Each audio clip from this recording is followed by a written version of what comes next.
Magandang araw mga kabayan. Tara na ulit na magluto.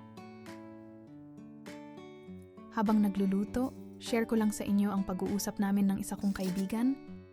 Nakakalungkot na karamihan sa ngayon ay binabase ang pagiging mabait ng tao sa kung ano ang maibibigay na material.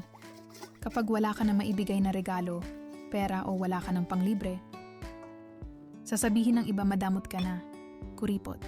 Sa madaling salita, hindi ka na mabuting tao. Ang tanong, paano ka magbibigay kung nagkukulang ka na rin?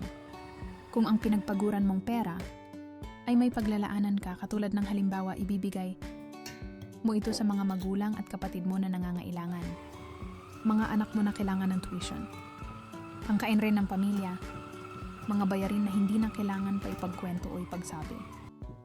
At kailangan rin mag-ipon kung may natira na konti sa perang pinagpaguran. Lalo na kung may mga anak kang nag-aaral. Nakakalimutan ng karamihan na ang pagiging mabuting tao ay hindi lang sa kung ano ang maibibigay in goods. Dahil naniniwala ako na walang madamot o kuripot kapag nakakaluwag, minsan nakakalimutan na ang pagiging mabuting tao rin ay yung pagdamay emotionally, yung hindi pag-iwan sa gitna ng mga problema. Yun nagbibigay ng oras sa kapag kailangan mo ng karamay gaano man kaabala. Yung sinasama ka sa dasal. At yung kinukumusta ka. Ito pong share na usapan namin ng friend ko ay opinion lang po namin, ha? Blessed day po sa lahat.